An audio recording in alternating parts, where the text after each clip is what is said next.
Бұл ирландық спортшыны бүгінде әлем таниды. Ережесі жекпе-жектің хас шебері Конор Энтони Макгрегор. 1988 жылы Дублинде дүниеге келген. Кейін отбасылық жағдайымен Лукан қаласына көшкен. Мектеп бітірген соң болашақ спортшы құбыр жүргізуші мамандығы бойынша білім алады. Мен сантехник болғанмын. Нақтырақ айтқанда оның оқушысы болғанмын. Мен 1 жыл жұмыс жасап, бұл мамандықтың маған ешқандай қатысы жоқ екенін түсіндім. Жекпе-жекке бар уақытыңды жұмсауың қажет. Егер сен күніне 2 рет жаттықпасаң, өзіңді толығымен спортқа арнамасаң, ештеңеге жете алмайсың. Мен өзімді жеткілікті дәрежеде талантты санаймын. Сондықтан жұмыстан шығып, арманымның соңынан қудым. Конордың спорттағы мансабы оңай басталмады. Спортшы алғашқы жекпе-жектерінде жеңістерімен қатар жеңіліске де тап болған. Алғашында спортшы британдық Cage Warriors промоушенының атынан рингке шығып жүрген. 2012 жылы ағылшын боксшы Дейв Хиллмен сынаққа түсіп, жеңіске жетеді. Осылайша Конордың тасы өрге домалап, 2-1 салмақта белдік алуға мүмкіндік туады. Чемпиондық жекпе-жек словакиялық Иван Бухингермен арада өтеді. Макгрегор қиналмастан қарсыласын сұлатып түсіреді. Боксшының алдағы мақсаты әлем таныған UFC-дің жекпе-жек алаңына шығу еді.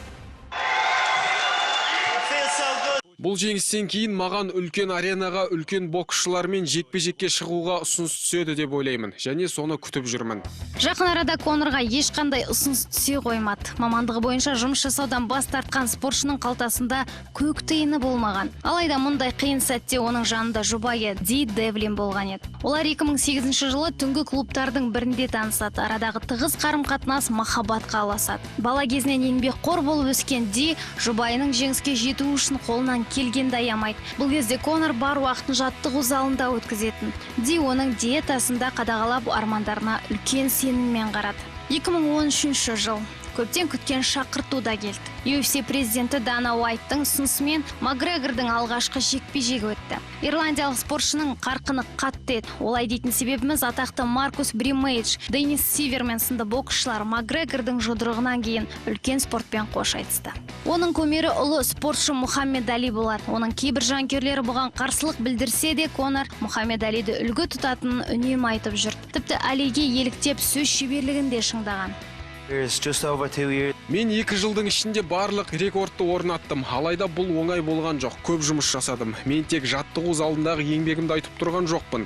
Мен биыл үйімде 19 күн ғана болыппын. Себебі үнемі жекпе-жекті жарнамалап, ақпарат құралдарымен жұмыс жасадым. Мен түрлі жарақаттар алдым. Бірақ мен бұл жарысты, бәсекені, күресті жақсы көремін. Мақсатына бар жылдамдығымен келе жатқан Конордың алдында үлкен кедергі болды. Ол ешқашанда жеңіліп көрмеген жартылай жеңіл салмақтағы Жозе Альдо болатын. Ты смотришь на короля Дублина, ты смотришь на него. Что ты сделаешь, а? 12 желтоқсанда Жозе Альдо Конорды жеңіп тастайтынына сенімді болды. Алайда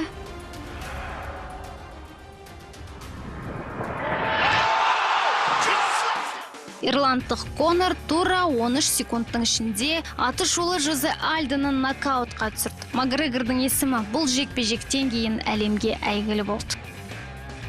Конордың келесі қарсыласы Диас Нейт боксшыға қиындық әкеледі деп ешкім ойлаған жоқ. Алайда Конор өзін өлімнен құтқаруға қажет болды. Бұл жолы Конор жеңіліс тапқанымен реванш сұрап Диаспен қайта жекпе-жекке шықты. Кездесу Макгрегордың пайдасына шешілді. Кейін Эдди Альвареспен жекпе-жекке түсіп, 2 түрлі салмақтағы белбеуді ұтып алды. Боксшы UFC тарихындағы тұңғыш рет $3 миллион гонорар алған спортшы. Өмір алма кезек. 2018 жылы Лас-Вегастың T-Mobile аренасында Макгрегор дағыстандық Хабиб Нурмагомедовтен жеңіліс тапты.